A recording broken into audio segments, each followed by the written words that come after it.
यहाँ पे reflective index है, ये रेशियो है speed of light in vacuum और speed of light in medium. और वैक्यूम हमको बताइए 3 × 10⁸ मीटर पर सेकेंड। अब यहाँ पे एक चीज देखेंगे स्टूडेंट्स, इसकी यूनिट क्या है? मीटर पर सेकेंड। इसकी यूनिट क्या है? मीटर पर सेकेंड। तो ये सेम यूनिट है, तो स्टूडेंट्स ये आपस में कैंसिल हो जाएगा। तो हमेशा याद रखना जो रिफ्रैक्टिव इंडेक्स है ये यूनिट लेस है। अब यूनिट लेस है और साथ के साथ ये डायमेंशन लेस भी है। कोई आपसे पूछे what is the unit of the refractive index, तो यूनिट लेस, क्योंकि सेम रेशियो है, सेम क्वांटिटी का रेशियो है, तो यूनिट इसमें आपस में कैंसिल हो जाएगी। तो अब इस फॉर्मूले से एक नया फॉर्मूला और डेवलप करेंगे। तो आप देखिए, आपने एक फॉर्मूला पढ़ा होगा, देखिए ये नोट है, ये नोट है, आप देखेंगे एक फॉर्मूला है, ये आपने 9th स्टैंडर्ड में पढ़ा है और 11th में पढ़ा है। स्पीड ऑफ लाइट का अगर हम निकाले या साउंड का निकाले तो एक रिलेशन होता है स्पीड ऑफ लाइट या साउंड का है, इसमें फ्रीक्वेंसी इनटू वेवलेंथ। तो इससे रिफ्लेक्टिव इंडेक्स का हम एक नया फॉर्मूला बनाने जा रहे हैं। तो स्पीड ऑफ लाइट हम देखें c, तो c और फ्रीक्वेंसी क्या है? न्यू, और यहाँ पे वेवलेंथ क्या है? लैम्डा, इसमें वैक्यूम में। और स्पीड ऑफ लाइट अगर हम निकाले मीडियम में तो v, ये न्यू, ये क्या है? मीडियम। तो इसके लिए एक कंसेप्ट ध्यान रखना पड़ेगा आपको। एक कंसेप्ट क्या ध्यान रखना पड़ेगा कि वैन मतलब आपकी रे ऑफ लाइट ट्रेवल करती है one medium to another medium. जब ray of light one medium to another medium में जाती है तो फ्रीक्वेंसी ऑफ लाइट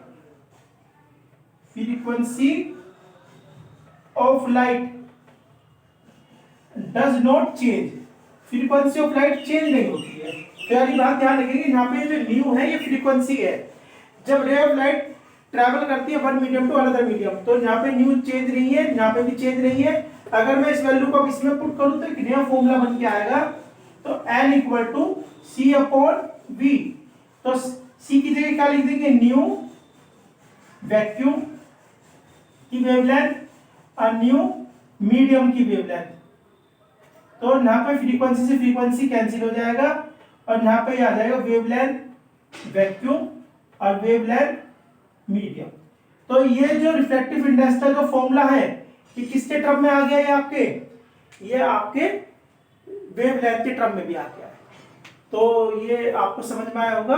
अब इसे मैं थोड़ा और क्लियर कर देता हूँ, तो ये आपको और एक अच्छा फॉर्मूला बनेगा। फिर इसके बाद हम आएंगे सेकंड लॉ पे, स्नेल्स लॉ पे फिर आएंगे, उसे यूज करेंगे। तो ये रिफ्लेक्टिव इंडेक्स का एक नया फॉर्मूला डेवलप किया इस फॉर्मूले की हेल्प से। तो हमेशा ध्यान रखना, रे ऑफ लाइट जब ट्रैवल होती है one medium to another medium तो frequency of light does not change. ठीक है ना? तो अब देखिए एक डायग्राम समझे, इससे और अच्छा क्लियर हो जाएगा आपको। देखिए ये आपका वन मीडियम है, ये आपका इंसिडेंट रे आई ये इस मीडियम में एंटर हो जाती है। ये मान लीजिए आपका एयर है और ये मान लीजिए आपका ग्लास है। तो हमने बोला कि यहाँ पे स्पीड ऑफ लाइट, इस मीडियम को हमने नाम दिया 1 और इस मीडियम को नाम दिया हमने 2। यहाँ पे स्पीड ऑफ लाइट v1 है और यहाँ पे स्पीड ऑफ लाइट क्या है? v2 है। यहाँ पे क्या है? वेवलेंथ λ1 है और यहाँ पे वेवलेंथ क्या है? λ2 है। बस ध्यान रखना फ्रीक्वेंसी यहाँ भी न्यू रहेगी और इधर भी न्यू रहेगी। तो रिफ्लेक्टिव इंडेक्स निकालते हैं 2 का 1 के रिस्पेक्ट में। तो रिफ्लेक्टिव इंडेक्स 2 का 1 के रिस्पेक्ट में, reflective index medium 2 with respect to 1। तो क्या बताया था आपको थोड़ी देर पहले? N = C/V। N = C/V बताया था। इसकी हेल्प से देखिए, वहां पे C क्या था हमारा? जहां से रे ऑफ लाइट आ रही थी, इंसिडेंट रे है, तो यहाँ C की जगह क्या आ जाएगा? V1। और V क्या था? जो सेकंड मीडियम में एंटर कर रही थी, तो यहाँ पे मीडियम कौन सा ले लेंगे आपके? यहाँ पे ये V2। और यहाँ पे फर्स्ट मीडियम के लिए क्या लेंगे? λ1 और इसके लिए क्या लेंगे? λ2। तो रिफ्लेक्टिव इंडेक्स का एक ये फॉर्मूला और आ गया हमारा। V1 क्या है? इंसिडेंट रे की स्पीड, इंसिडेंट जहां पर रे इंसिडेंट हुई है। V2 क्या है? दूसरे मीडियम में स्पीड है, ये λ1 है, ये λ2। तो ये आ गया। अब देखिए यहाँ पर स्नेल्स लॉ देखिए। अब स्नेल्स लॉ। तो आप देखिए नई फॉर्म में देखिए, जो स्नेल्स लॉ था क्या, ये सेकंड लॉ ऑफ रिफ्लेक्शन है। क्या था? The ratio of sine of incident angle sine angle of reflection equal to refractive index of medium two with respect to 1। तो हम इसी में क्या लिख सकते हैं, 1 एंड 2 किसके इक्वल है, v1 अपॉन v2 और लैम्डा 1 अपॉन लैम्डा 2। तो यहाँ पे क्या आ गया हमारा, स्नेल्स लॉ की एक ये फॉर्म दी हमारी, sin i equal to sin r equal to refractive index 2 with respect to 1, the ratio of speed of v1 v2 lambda 1 lambda 2। तो आपको ये क्लियर हुआ होगा कि ये स्नेल्स लॉ हम ऐसे भी लिख सकते हैं, और ये आपका ये फॉर्मूला वेलोसिटी और वेवलेंथ के टर्म में नोट कीजिएगा, एक बार स्क्रीनशॉट ले लीजिए। और इस पे देखिए स्नेल्स लॉ हो गया है। तो अब एक न्यूमेरिकल देखते हैं कि स्पीड ऑफ लाइट यहाँ पे v1 है, ये v2 है, यानी कि v1 v2 का मतलब है कि स्पीड ऑफ लाइट चेंज हो रही है, तभी तो v2 है, नहीं तो जैसे ये न्यू है ये न्यू है तो सेम रहती। तो कैसे क्लियर होता है, तो एक छोटा सा न्यूमेरिकल देखें, इससे क्लियर हो जाएगा। जैसे कि मीडियम 1 है, तो एक क्वेश्चन है what is speed of light in glass, और ग्लास का रिफ्लेक्टिव इंडेक्स दे रखा है 1.5। हमसे क्वेश्चन पूछा गया है what is the speed of light in glass. अब देखिए सॉल्यूशन इसका, तो जैसे अभी फॉर्मूला अप्लाई किया था n equal to c upon v, इसी को अप्लाई करते हैं। तो रिफ्रैक्टिव इंडेक्स ऑफ ग्लास दे रखा है, तो इसे मैं ऐसे लिख देता हूं, ग्लास का एयर के रिस्पेक्ट में सी अपॉन वी। तो आपको v निकालना है, तो v बराबर क्या आ जाएगा c, यहाँ पर a n g, c की वैल्यू आपको पता है 3 × 10⁸। रिफ्लेक्टिव जोन ग्लास का है ये 1.5 है, इसे सोल्व कीजिए, क्या आ गया 2 × 10⁸ मीटर पर सेकंड, यानी कि स्पीड ऑफ लाइट चेंज हो जाएगी यहाँ पर। यानी कि देखा जाए फॉर्मूले वाइज अगर देखा जाए, जो यहाँ पे v1 है, ये v1 है, v1 कितनी है 3 × 10⁸ मीटर पर सेकंड, जो आपका एयर मीडियम है। लेकिन जब डेंसर मीडियम में करते हैं, ग्लास में जब एंटर करती है, तो यहाँ पर स्पीड क्या आ जाएगी आपकी, ये 2 × 10⁸ मीटर पर सेकंड, यानी स्पीड ऑफ लाइट 3 से 2 हो गई है, यानी कि स्पीड ऑफ लाइट डिक्रीज हो गई है। अब डिक्रीज हो गई है, तो अब आप देखिए इससे एक कंसेप्ट निकल के आता है। क्या कंसेप्ट निकल के आता है कि जो स्पीड ऑफ लाइट है रेयर मीडियम में ऑलवेज ग्रेटर देन होगी किस मीडियम से कंपैरिजन में, डेंसर मीडियम से। तो एक कंसेप्ट है, ये आप नहीं भूलेंगे कि speed of light rare medium से चेंज हो जाती है डेंसर मीडियम से। इस न्यूमेरिकल से हमें यही बात समझ में आ गया कि रिफ्रैक्शन ऑफ लाइट क्यों होता है। भाई रिफ्रैक्शन ऑफ लाइट आपका इसलिए होता है कि रिफ्रैक्शन ऑफ लाइट इसलिए होता है कि स्पीड ऑफ लाइट चेंज हो जाती है one medium to another medium. तो इस एग्जांपल से बात क्लियर हो जाती है। होप सो समझ में आया होगा, प्लीज नोट कीजिए।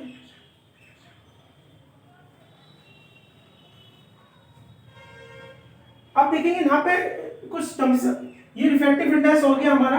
अब आपको कुछ एक दो नोट और बताने जा रहा हूं जो आपके लिए हेल्पफुल रहेंगे न्यूमेरिकल करने के लिए।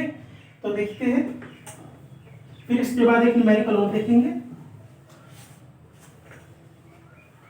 काफी इंपॉर्टेंट रहेगा ये आपके लिए जो मैं कराने जा रहा हूं। देखिए नोट नंबर 1 देखिए, जो आपके लिए रिफ्रैक्टिव इंडेक्स के कंसेप्ट है कि आपसे बोला गया है भाई मीडियम 1 और 2, हमसे बोला गया रिफ्रैक्टिव इंडेक्स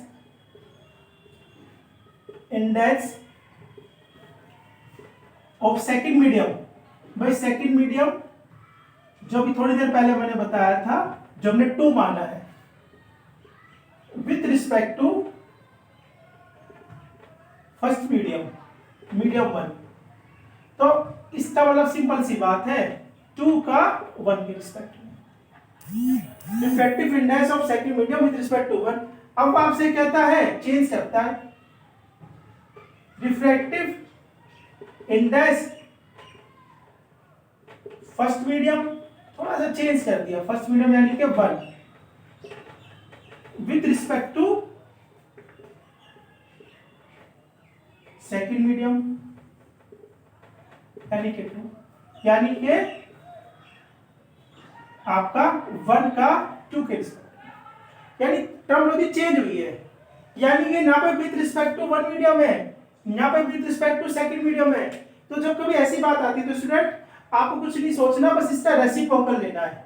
अगर ऐसी कंडीशन आती है जो 2 का है आपको 1 के रिस्पेक्ट में निकालना है, तो इसका आप रेशियो ले लेंगे, या इससे एक फॉर्मूला याद आता है 1:2, 2:1 रेशियो 1।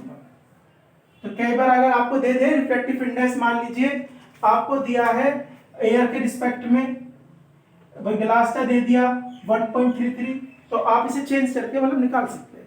तो ये नोट नंबर 1 आपके लिए एक है। अब एक नोट और देखेंगे, इससे आपका ये जो नोट अब जो मैं सेकंड कराने जा रहा हूँ ये आपके लिए काफी हेल्पफुल रहेगा जब आप लेंस मेकर फॉर्मूले की हेल्प से रिफ्लेक्टिव फोकल लेंथ निकालेंगे। तो इसे देखेंगे, ये नोट नंबर 2 काफी इंपॉर्टेंट है। देखिए, अगर आपको सारे नोट क्लियर है, कंसेप्ट क्लियर है, मैं नहीं मानता कोई क्वेश्चन आपसे छूटेगा रिफ्लेक्टिव इंडेक्स से रिलेटेड या फोकल लेंथ से। तो हमने माना यहाँ पर refractive index of glass with respect to air, with respect to air लिया है हमने, यानी कि ग्लास का एयर के रिस्पेक्ट में। यानी ऐसे मानिए कि एक लेंस लिया है आपने, उसका रिफ्लेक्टिव इंडेक्स दिया हुआ है, भाई लेंस तो ग्लास का बना हुआ है एयर के रिस्पेक्ट में। दूसरा आपसे बोला, अभी समझ में आ जाएगा, refractive index of water with respect to air.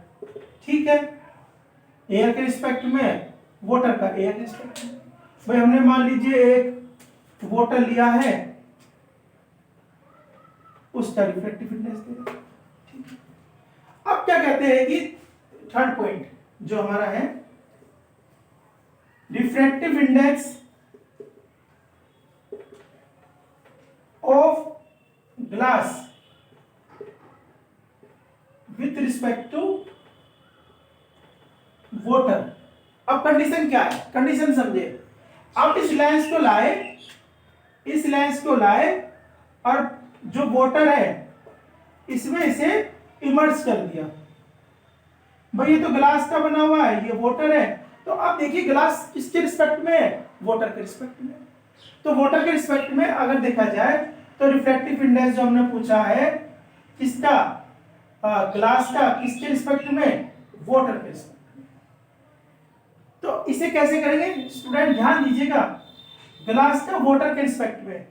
तो जो बाद में क्या आया है आपका, ग्लास आया है, ग्लास का वाटर, जो ग्लास आया है इसे ऊपर लिखा जाएगा यानी कि न्यूमरेटर में, और जो वाटर वाला रिफ्रैक्टिव इंडेक्स है इसे लिखा जाएगा डिनोमिनेटर में। और दोनों के दोनों किसके रिस्पेक्ट में, एयर के रिस्पेक्ट में। दोनों के दोनों किसके रिस्पेक्ट में, एयर के रिस्पेक्ट में। ये फॉर्मूला स्टूडेंट्स एक बार नहीं सिर्फ इसमें क्या एक बार पूछा जाता है, कैसे पूछा जाता है कि एक कॉन्केव लेंस है या कॉन्वेक्स लेंस है, उसकी फोकल लेंथ इतनी है, अब इसे किसी मीडियम में इमर्ज कर दिया गया है, उसका रिफ्लेक्टिव इंडेक्स इतना है, तो find out the focal length. तो जब लेंस मेकर प्रॉब्लम जब डिस्कस करेंगे तब इसकी नीड पड़ेगी, लेकिन ये अगर आप इसे निकालना यहाँ पे सीख लेते हैं तो वहां पे आपको इजी हो जाएगा। तो मैं आई रिपीट अगेन कि अगर आपको रिफ्लेक्टिव इंडेक्स निकालना है ग्लास का विद रिस्पेक्ट टू वाटर, जैसे कि डायग्राम से बताया कि इसे इसमें इमर्ज कर दिया है, तो ग्लास का किससे रिस्पेक्ट में, वाटर के रिस्पेक्ट में। जो ग्लास है, जो वाला वर्ड है ग्लास, वो न्यूमरेटर में आएगा और वाटर वाला डिनोमिनेटर में आएगा। अब इसमें प्रॉब्लम देखिए, इससे आपको ये भी क्लियर हो जाएगा। तो कैसे है, जैसे कि प्रॉब्लम क्या है, देखिए क्वेश्चन क्या है, क्वेश्चन नंबर 2 देखें कि refractive index of glass with respect to air, ये हमें गिवन है, कितना है 1.3, 1.3 ये हमें गिवन है।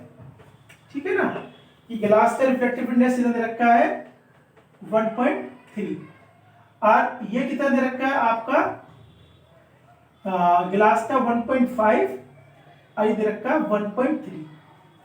अब आपसे पूछा है रिफ्लेक्टिव से glass with respect to water इस प्रॉब्लम में, तो आप सिंपल एक रेशियो रख दीजिए। ग्लास का कितना है 1.5 और यहाँ पे क्या है ये 1.3, ये रेशियो है। इसे हम डिवाइड कर देंगे और डिवाइड करने पे आ जाएगा आपका 1.15। और यहाँ पे गलती से कोई यूनिट मत लगाना, क्योंकि रिफ्लेक्टिव इंडेक्स क्या है आपका यूनिटलेस है। तो ये जो आपको जो ये फॉर्मूला जो बताया है नोट नंबर 2, ये इसके बेस आपको प्रॉब्लम भी देख ली है, इसके रिस्पेक्ट में है। ये इसका है ग्लास का, ये वाटर का है। अब कंडीशन ये है ग्लास को वाटर में इमर्स कर दे तो उसका रिफ्लेक्टिव इंडेक्स आप कैसे निकालेंगे, इससे निकालेंगे। तो स्टूडेंट्स रिफ्लेक्टिव इंडेक्स पे मैंने डिस्कशन किया, रिफ्लेक्शन ऑफ लाइट पे डिस्कशन किया। होप सो आपको समझ में आया होगा और आप इसे मतलब समझे, और कोई डिफिकल्टी आप मुझसे पूछ सकते हैं और कोई आप नहीं मिलते। Thank you for watching my channel और मिलते हैं आपसे नेक्स्ट क्लास में। Thank you students.